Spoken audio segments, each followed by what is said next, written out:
ちょっと YouTube にいただいたコメントで気になったことがあったんですが、これはね本当に難しいね。ありとあらゆる組み合わせがあるんだけど、全部揃ってたらやっぱり分かりやすい。それは多分素人でも分かりやすいと思う。手振りだから遅いっていうのはないのね。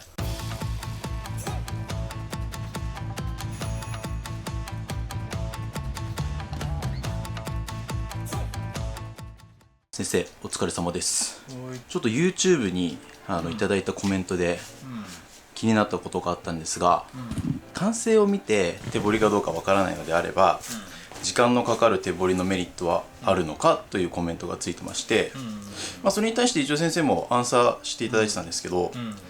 筋彫りがマシンだとわからないかなということだったんですけれども、これはやはり彫り師の方でもその辺は難しいことなんですか？これはね本当に難しいね。難しいっていうのはね、なんだろう、やっぱりその彫り師によってみんな違うんだけど、筋彫りがマシンの人、筋彫りが手彫りの人、墨を使う人、インクを使う人、顔料を使う人、タトゥーインクを使う人、フリーハンドの人、転写を貼る人って、これみんなバラバラ、そのいろんな組み合わせがあるわけよ。筋はマシン、色は、ぼかしや手彫りでも、顔料はタトゥーインクとか、もうそのありとあらゆる組み合わせがあるんだけど、やはり筋マシーンで、塗りを手彫りっていうのは聞いたりするんですけど、そういう、技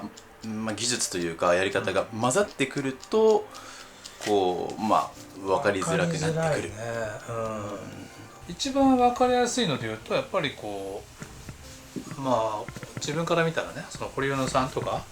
手書きで手彫りで、そういうもちろん顔料墨使って、そういう限りなく伝統的なことをしている人たちの作品はすごい分かりやすい。ただ手彫りでも総手彫りでもそういう風な手法でやっても手彫りっぽく見えない人たちもいるね。やっぱそれを一瞬で区別つくっていうのは、その彫り師によってね、やっぱその見たことない彫り師のそれが一つのカードだとしようね。その総手彫りの手彫りのカード、手書きのカード、いろんなカードが全部揃ってたらやっぱり分かりやすい。それは多分素人でも分かりやすいと思う。ただそのカードが1個しかなかったりとかってなると、なんとなく手彫りっぽいような気もするんだけどどうなのかなみたいなところ、俺から見てもね、やっぱり筋彫りがマシンだとやっぱり当然マシンの色が強くなるし、そのねインクと顔料の差でもやっぱりなんか全然雰囲気違うしみたいな。だからああいう愛好会とか行って自分が実際、知らない彫り師さんの作品見た時に自分の中でもどっちなのかなみたいな感じで聞いたりはするんだけど、自分でもあの瞬間パッて見てわからないものもたくさんある。複数の彫り師さんが一人の体手つけてると、やはりまたそれも背中は総手彫りで腕はマシンでとか、あの会場にいた人、俺も含めてなんだけど、一人の彫り師が全部彫った人って何人かしかいないんじゃないかなって。もしかしたら本当1人か2人ぐらいしか、あんだけ人数いてもほとんどの人がやっぱ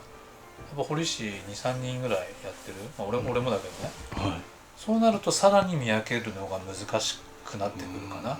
ぱここはなんか風味あるけど、こっちは自分には風味感じなかったりとか、余計難しいね。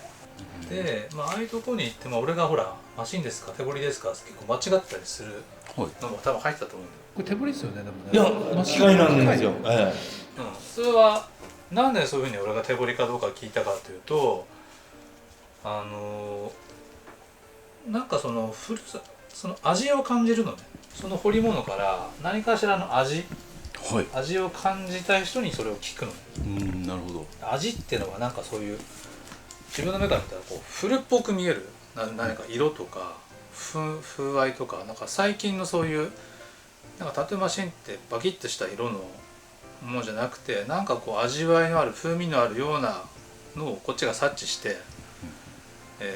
ここに梵天太郎さんが彫った竜があったんだけど、一人の人がね。でそこからすごい味を感じた。だからこれって手彫りなのかなって聞いても、これマシンですって言って、はい、でも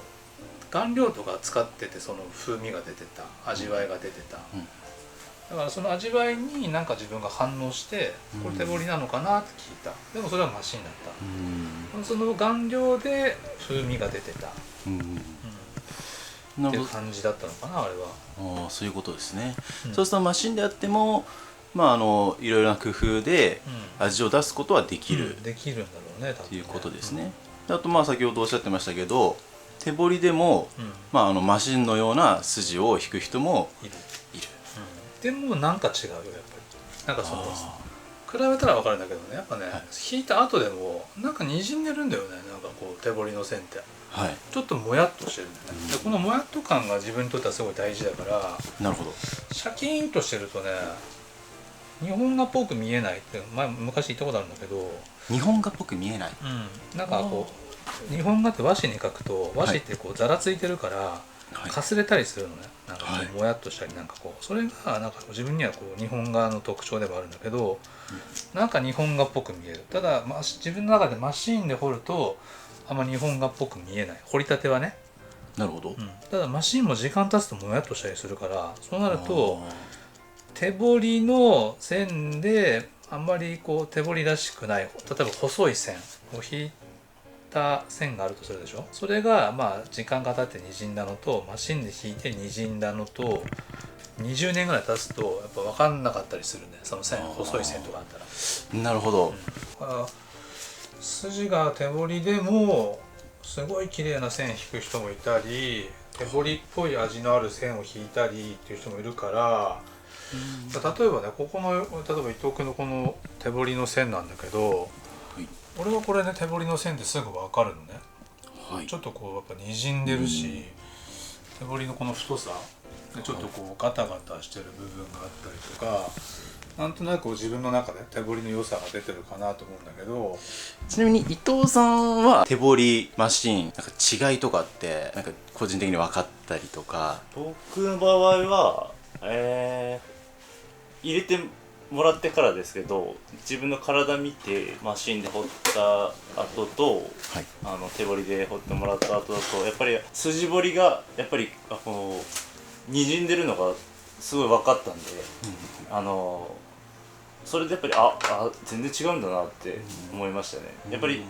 織宏さんが言ったことと同じことなんですけど、マシンだと本当にシャキーンってなるんですよ。やっぱり自分の体で見るとすぐ分かるんですけど、なんでそこの味の違いですかね。筋彫りだと特に分かるんですけど、そうですね。特に伊藤さんは一部マシンで別のところで入れられた、あれがあって、その後ここにいらっしゃってるわけで、ご自身の体験としても。そうですね。もう自分の体見るとすぐ分かるんで、あと普通に潰しのところも全然色違うんで、なるほど。手彫りで入れてもらったところは真っ黒なんだけど、マシンのところってやっぱちょっと薄いんでちょっとすぐ分かりますね。やっぱ自分の体見ると一番分かりますね。やっぱそうですね。あとそのスピードのことも言ってるけど、そんな時間かかって手彫りやる意味あるんですかって言うけど、手彫りだから遅いっていうのはないのね。でも手彫りでも時間のかかるのもあるし、早く終わるのもあるし、要は細かいデザインでちっちゃい針でそれ手彫りでやったら時間かかると思う。でもシンプルな絵で針も大きかったら手彫りは早いよ、やっぱり。それは手彫りじゃなくてマシンでも一緒。要はその堀市さんのやり方というか技術というか、マシンでも手彫りでも、早い人は早い、遅い人は遅い。遅い人は遅い。で問題はね、そのマシンは確かに早く終わる。ただその濃度がやっぱり薄い。だから結局その濃度を100入れててスピード速かったらそれはすごいと思うよ、やっぱり。でもマシンってわりかし自分から見たらやっぱ濃度が薄いから、薄くて速く仕上げてもだって薄いじゃん。手彫りってやっぱりその100入れるためには、手彫りの方が100入りやすいからやっぱ、みんな好きで黒く入ったり濃く入ったりするからやってんだろうけど、その濃度を無視して時間だけで換算すると、それは早く彫ろうと思ったらマシンの方が早いかもしれない。はい、でも人によるって感じだよね。結局そうなんですよね。技術とかテクニックとかその人の手の速さとか、